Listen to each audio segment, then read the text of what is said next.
Welcome to stock study. এই ভিডিওতে আমি ইনভেস্টমেন্টের 4টি বেসিক রুলস নিয়ে আলোচনা করব। যদি আপনি ইনভেস্টমেন্ট করেন বা ইনভেস্টমেন্ট করছেন, সেক্ষেত্রে এই 4টি বেসিক রুলস আপনার জানাটা খুবই জরুরি। যদি আপনি ট্রেডিংও করেন, ট্রেডিং করার সঙ্গে সঙ্গে আপনাকে ইনভেস্টমেন্ট করতে হবে এবং ইনভেস্টমেন্ট করার জন্য এই 4টি বেসিক রুলস আপনাকে ফলো করতে হবে।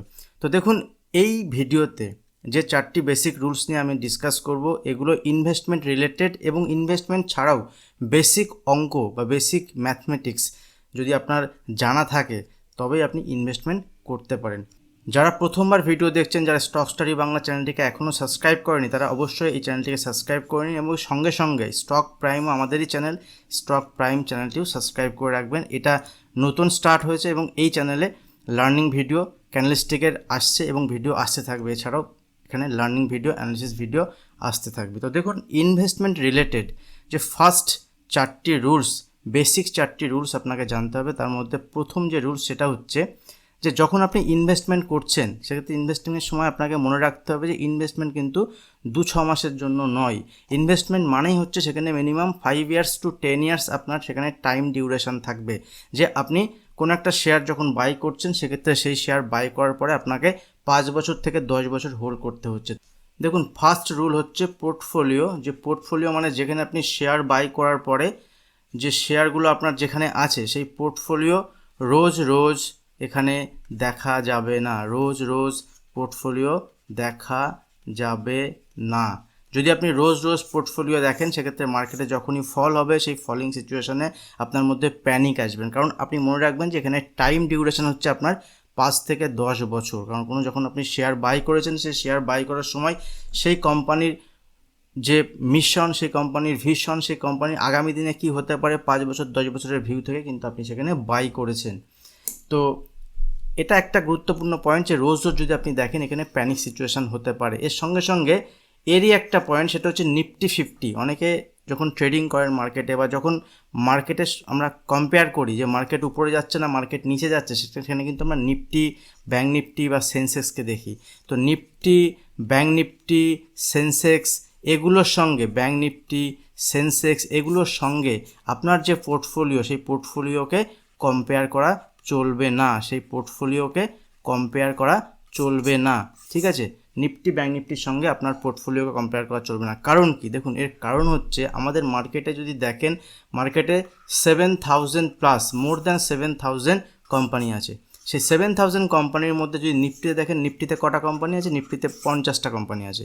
তো এই যে নিফটিতে 50টা কোম্পানি আছে, এই 50টা কোম্পানি হচ্ছে ইন্ডিয়ার ওয়েল ডাইভার্সিফাইড কোম্পানি, ইন্ডিয়ার সবথেকে বড় বড় কোম্পানি। এবং এই 50টা কোম্পানি, দ্যাট মিনস নিফটি 50 বা সেন্সেক্স যেটা আছে, সেই সেন্সেক্স এখানে রিফ্লেক্ট করে ইন্ডিয়ান ইকোনমিকে। তো এখানে দেখবেন কোনো একটা দিন, যেদিন নিফটিতে দেখবেন 2% ফল হয়েছে, নিফটিতে হয়তো 2% ফল হচ্ছে, কিন্তু দেখবেন কোনো স্টকে 5%, 10% উপরের দিকে আপার সার্কিটও মারছে। প্রত্যেক দিন মার্কেটে নিফটি, ব্যাঙ্ক নিফটি যেমন পড়ে বা নিফটি, ব্যাঙ্ক নিফটি যখন ওঠে, এর সঙ্গে সঙ্গে কিন্তু সমস্ত এই 7000 বা 8000 যে শেয়ার আছে, এই সব শেয়ার কিন্তু একদিকে মুভমেন্ট হয় না। কোনো শেয়ার বাড়ে, কোনো শেয়ার কমে। যখন মার্কেট ক্র্যাশও করে, সেই সময় কিন্তু মার্কেটের এই ছোটো ছোটো কিছু স্টক বা বড় বড় কিছু স্টক যেগুলো নিফটি 50-র মধ্যে নেই, সেই কোম্পানিগুলোর কিন্তু উপরের দিকে মুভমেন্ট হতে পারে। তো আপনার যে পোর্টফোলিও আছে, সেই পোর্টফোলিও ওয়েল ডাইভার্সিফাইড। সেখানে 15টা স্টক থাকতে পারে, 20টা স্টক থাকতে পারে। সেই স্টকগুলোর সঙ্গে, সেই পোর্টফোলিওর সঙ্গে নিফটিকে মেলালে চলবে না। এটা হচ্ছে 1 নম্বর পয়েন্ট এবং খুবই গুরুত্বপূর্ণ পয়েন্ট। যারা ইনভেস্টমেন্ট করেন, তারা যদি রেগুলার বেসিসে, ডেলি বেসিসে যদি পোর্টফোলিও দেখেন, সেক্ষেত্রে কিন্তু প্যানিক সিচুয়েশন আসতে পারে। নিফটি, ব্যাঙ্ক নিফটি বা সেন্সেক্স ইন্ডেক্সের সঙ্গে আপনার পোর্টফোলিওকে কম্পেয়ার করা চলবে না। এটা মাথায় রাখতে হবে, খুব বেসিক রুলস। 2 নম্বর ইম্পর্ট্যান্ট পয়েন্ট, যদি 2 নম্বর পয়েন্ট আমি এখানে দেখি, আপনাদের সঙ্গে ডিসকাস করি, সে 2 নম্বর পয়েন্ট হচ্ছে এখানে শেয়ার প্রাইস খুব গুরুত্বপূর্ণ। যারা নতুন মার্কেটে আসেন, এই শেয়ার প্রাইস খুব ইম্পর্টেন্ট। তাদের ইনিশিয়ালি প্রথম দিয়ে কিন্তু নজর থাকে পেনি স্টকের দিকে। পেনি স্টকের দিকে নজর না থাকলেও তাদের নজর থাকে সবসময় কম দামের যে শেয়ারগুলো আছে, সেই কম দামের শেয়ারের দিকে। দ্যাট মিনস কোনো একটা শেয়ারের প্রাইস আছে 5 টাকা আর কোনো একটা শেয়ারের প্রাইস আছে ধরুন এখানে 500 টাকা। তো নতুন যারা মার্কেটে ট্রেডিং করতে আসেন বা নতুন বিশেষ করে যারা ইনভেস্টমেন্ট করতে আসেন তারা সবসময় নজর থাকে এখানে এই 5 টাকার যে শেয়ার আছে এই 5 টাকার শেয়ারের দিকে, এবং তাদের মনে হয় যে এই 5 টাকার শেয়ারটা আগামী দিনে 500 টাকা হতে পারে। কিন্তু এই 500 টাকার শেয়ারটা যে আগামী দিনে 5000 হতে পারে এটার দিকে কিন্তু কারোর নজর থাকে না, এটার দিকে ইনিশিয়ালিতে কারোর মন থাকে না। তো আমি একটা এক্সাম্পল আপনাদের সঙ্গে শেয়ার করি। আজ থেকে যদি মোটামুটি 10 বছর আগে, আজ থেকে 10 বছর আগের ঘটনা যদি দেখি, তো দুটো শেয়ারের নাম আমি বলছি, একটা হচ্ছে আরকম, ঠিক আছে, একটা হচ্ছে আরকম আর একটা শেয়ার হচ্ছে এমআরএফ। এই দুটো শেয়ারের যদি আমরা প্রাইস দেখি আজ থেকে 10 বছর আগে 2013 সালে, 2013 সালের দিকে যদি এই দুটোর প্রাইস আমরা দেখি তাহলে আরকমের প্রাইস ছিল 50 টাকা, এবং যদি সেই সময় আমি এমআরএফের প্রাইস দেখি এমআরএফের প্রাইস ছিল মোটামুটি 12,500 টাকা, ঠিক আছে। এই দুটো শেয়ারের প্রাইস যদি আজ থেকে 10 বছর আগে আমরা দেখে থাকি তাহলে সবার নজর কোন দিকে থাকবে? সবার নজর থাকবে এই দিকে। কিন্তু এই যে 50 টাকার যে শেয়ার, সেই 50 টাকার শেয়ারের আজকে যদি প্রাইস দেখি অ্যারাউন্ড 2 টাকা মতো দাম, এবং এই 12,500 টাকার শেয়ার যদি আজকে দাম দেখি মোটামুটি 88,000-এর কাছাকাছি এর দাম। তাহলে আমরা এখানে কি দেখতে পাচ্ছি যে 12,500 যে প্রাইস সেটা কিন্তু মোটামুটি 5 থেকে 6 গুণ এখানে হয়েছে, ঠিক আছে। এত টাইমস এখানে বেড়েছে, মানে 500 থেকে 600% রিটার্নস এখানে দিয়েছে। সেখানে আরকম যদি দেখি, আরকম এখানে 50 টাকার থেকে 2 টাকা, তাহলে এখান থেকে প্রায় একদম শেষের পথে এই স্টকটার প্রাইস। দেখুন প্রথমেই যখন এখানে 12,500 কোনো একটা স্টকের প্রাইস, সে প্রাইস ধরুন 100 টাকার থেকে বা 500 টাকার থেকে সে 12,500 যখন হয়েছে, সেই 12,500 প্রাইস হওয়ার পিছনে নিশ্চয়ই কোনো কারণ আছে, নিশ্চয়ই কোম্পানির মধ্যে কিছু আছে যে যার জন্যই প্রাইস আজকে 100 টাকা বা 200 টাকার থেকে আজকে 12,500 টাকা হয়েছে। সেরকমই আরকমকে যদি দেখি, এই আরকম 2007-2008 সালে যদি এর প্রাইস দেখেন, এর প্রাইস ছিল 500 টাকা, তাহলে 500 টাকার কোম্পানি 50 টাকা হয়েছে, নিশ্চয়ই এর পিছনেও কারণ আছে কেন প্রাইসটা 500 টাকার থেকে 50 টাকা হয়েছে। এবং এই স্টকের কি উপরের দিকে যাওয়ার চান্স আছে? যদি এই স্টক 500 টাকা থেকে 50 টাকা হয় তার মানে এই স্টকের প্রাইস আগামী দিনে 2 টাকা 1 টাকা হতে পারে। আর যদি কোনো স্টকের প্রাইস 100 টাকা থেকে 12,000 টাকা হয় বা 500 টাকা থেকে 12,000 টাকা হয়, তাহলে সে আগামী দিনে 1 লাখ টাকা হওয়ার ক্ষমতা রাখে। এটা অ্যাজ এ ইনভেস্টার যখন আপনি মার্কেটে ইনভেস্ট করছেন, এটা কিন্তু আপনার মাথায় বেসিক রুল হিসেবে থাকা খুবই জরুরি। কারণ মার্কেটে সবসময় আমাদের নজর থাকে, যারা নতুন মার্কেটে আসে নজর থাকে ছোটো মানে কম দামের শেয়ারের উপরে। তো কম দামের শেয়ারটা ইম্পর্টেন্ট নয়, কারণ আপনার রিটার্ন যেটা দেবে সেই রিটার্নটা ইম্পর্টেন্ট। আপনি সেখান থেকে কত গুণ রিটার্ন পাচ্ছেন আগামী 5 বছর বা আগামী 10 বছরে। ইনভেস্টার যদি হন সেক্ষেত্রে মিনিমাম 5-10 বছরের ভিউ থাকে, তবেই মার্কেটে ইনভেস্টমেন্ট করুন। আদারওয়াইজ যদি আপনি 2 মাস 6 মাস 1 বছরের জন্য ট্রেড করেন বা ইনভেস্টমেন্ট যেটা বলছেন সেটা অ্যাকচুয়ালি ট্রেডিং, পজিশনাল ট্রেডিং আপনি বলতে পারেন। তো পজিশনাল ট্রেডিং আলাদা, ইনভেস্টমেন্ট আলাদা। এর সঙ্গে সঙ্গে 3 নাম্বার যে ইম্পর্টেন্ট পয়েন্ট খুবই গুরুত্বপূর্ণ স্টক মার্কেটের ক্ষেত্রে, এটা কিন্তু একটা বেসিক ম্যাথ আমি আপনাদের সঙ্গে ডিসকাস করব। 3 নম্বর পয়েন্ট একটা বেসিক ম্যাথ। দেখুন আমরা লাস্ট কদিন ধরে দেখেছি আদানির স্টকে, বিশেষ করে আদানির স্টক যদি দেখেন সেক্ষেত্রে এক একটা স্টকে 60% 70%-এর ফল হয়েছে। এক একটা স্টকে 60% 70% ফল হয়েছে। এখন যদি ওই স্টকে 60% 70%-এর উপরের দিকে মুভমেন্ট হয়, যে লেভেলে এখন আছে এই লেভেল থেকে, তাহলে কি তার আগের পজিশনে সে পৌঁছাতে পারবে? দেখুন একটা বেসিক রুলস, উপর থেকে নিচের দিকে যখন পড়ে তখন যদি 70% 80%-এর ফল হয়, এখান থেকে যখন 70% 80%-এর ফল হবে সে কিন্তু এখান থেকে সামান্যই উপরে যাবে। একটা এক্সাম্পল আমি আপনাদেরকে দেখাই। এই 3 নাম্বার যে রুলস আমি আপনার সঙ্গে ডিসকাস করব, এই রুলসটা কিন্তু স্টক মার্কেটের ক্ষেত্রে খুবই গুরুত্বপূর্ণ এবং এটা একটা বেসিক ক্যালকুলেশন। আপনারা সবাই জানেন এই রুলটা, কিন্তু যখন মার্কেটে ট্রেড করেন এটা আপনাদের মাথায় থাকে না। তো দেখুন, ধরুন কোনো একটা স্টকের প্রাইস চলছে 100 রুপিস। 100 রুপিসের থেকে এখান থেকে যদি 80%-এর ফল হয়, তাহলে এই স্টকের প্রাইস কত হবে? 20 টাকা। 20 টাকা প্রাইস হবে। তো 20 টাকা যদি প্রাইস হয়, ধরুন স্টকে যদি এখান থেকে আবার 80%-এর ফল হয়, তার মানে ধরুন স্টকের উপরের থেকে ফল হলো কত? এখান থেকে 80%-এর ফল হয়েছে। 80% যদি ফল হয়, এখন এর দাম কত? 100 টাকা দাম ছিল, এখন এর দাম 20 টাকা। যদি এখান থেকে 80%-এর ফল হয়, তাহলে এর দাম কত যাবে?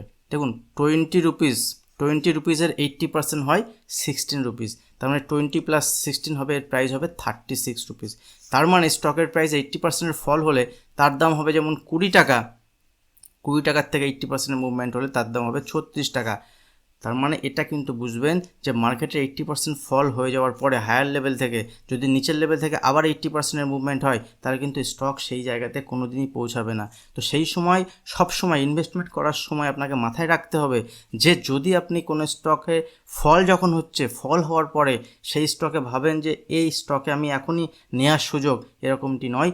যদি স্টকের উপরের দিকে মুভমেন্ট হয়, যদি সেরকম কিছু খবর, সেরকম যদি নিউজ, সেরকম যদি ভিশন, সেরকম যদি মিশন চেঞ্জ হয় কোম্পানিতে, তবেই সেই কোম্পানিতে ইনভেস্ট করা যাবে। নালে লাফ মেরে গিয়ে ওই কোম্পানিতে ইনভেস্ট করলে চলবে না, যে কোম্পানিতে নিউজ চ্যানেল বা বিভিন্ন জায়গাতে কিন্তু আপনাকে এইভাবে দেখাবে যে কোম্পানির আজকে 30% মুভমেন্ট হলো, 80% ফল হওয়ার পরে 30% মুভমেন্ট যদি লোয়ার লেভেল থেকে হয়, তাহলে সামান্যই মুভমেন্ট হয়, সেটা কিন্তু মাথায় রেখে আপনাকে কাজ করতে হবে। আপনাকে লাফ মেরে গিয়ে ওই কোম্পানিতে ইনভেস্ট করতে গেলে চলবে না, ঠিক আছে? এটা কিন্তু খুবই বেসিক বাট খুবই ইম্পর্টেন্ট স্টক মার্কেটের ক্ষেত্রে।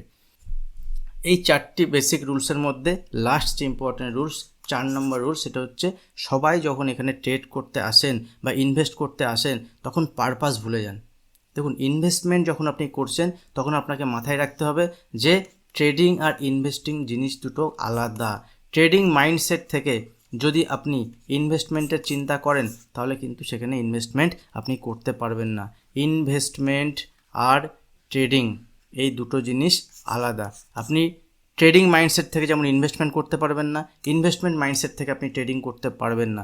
কারণ আপনার প্রথমেই আমি আপনাদের সঙ্গে ডিসকাস করেছি যে ইনভেস্টমেন্ট মানে হচ্ছে minimum 5 to 10 years, minimum 5 to 10 years আপনাকে দেখতে হবে। সেখানে ট্রেডিং মানে আপনাকে সে 5 মিনিট থেকে শুরু করে এখান থেকে 5 মাস বা 1 বছর, 5 মান্থ বা 1 বছর পর্যন্ত এখানে আপনার টাইম ডিউরেশন থাকতে পারে।